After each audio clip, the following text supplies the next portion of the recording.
So it's basically, it's really all about the skin and the eyes.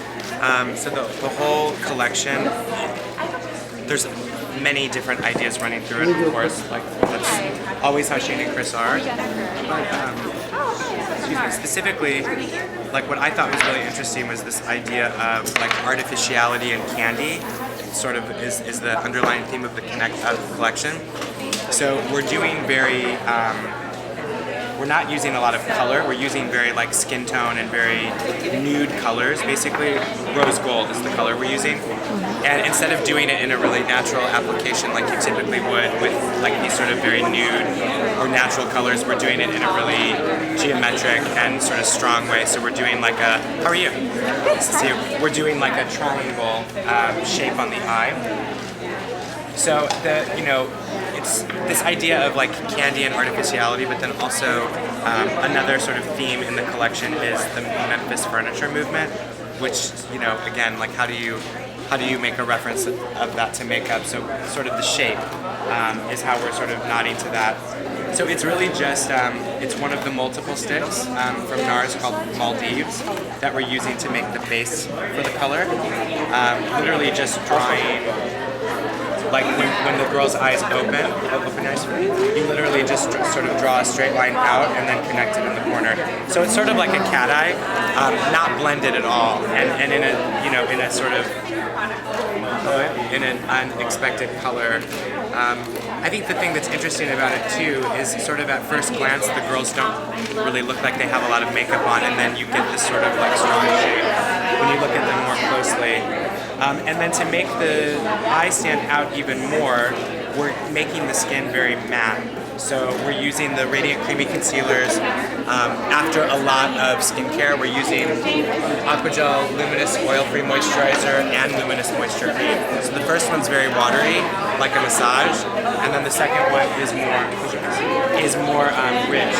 And then concealer and a little foundation if the girls need it. And then powder to set it. And then, what else are we doing? We're putting the Paul eyeshadow, which is really the rose gold color, on top of this, which I'm about to do.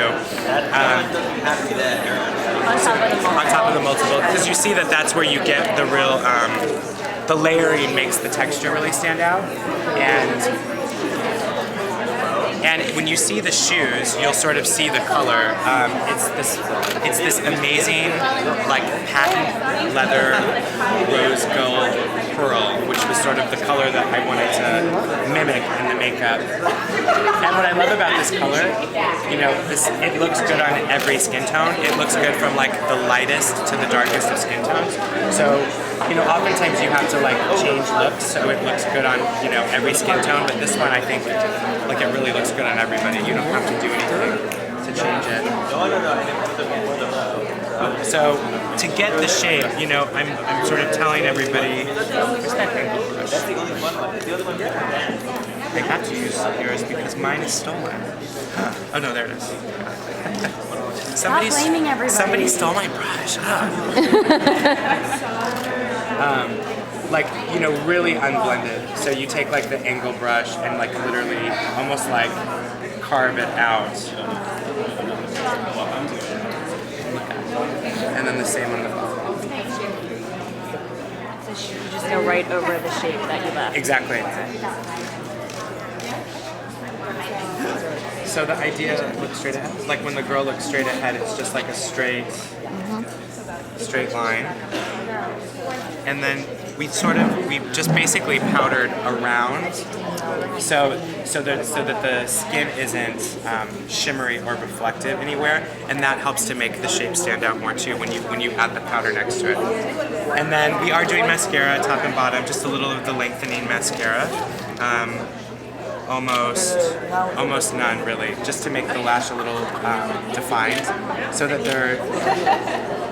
they have some shape against the eye.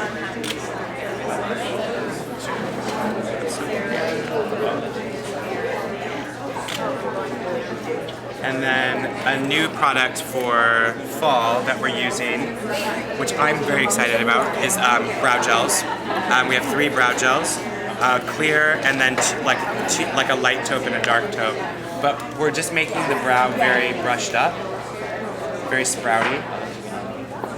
If the girl needs a little definition, we'll give her a little definition, but most of the girls are just getting like a clear brow gel. And it does dry down. It's not shiny and it's not really matte. It's like just, it gives a little bit of a tiny bit of sheen to the brow. And then we're using a little bit of sex appeal on the cheeks, but I told everybody like almost don't use it. Like only if the girl needs a little help, because I really want the skin to just look totally clean. And then the lips, we're doing nothing. We're actually just using a little bit of our nourishing eye cream on the lips. So it's a really simple look. It's all about the skin and the eyes. So just imagine that the other eye is finished.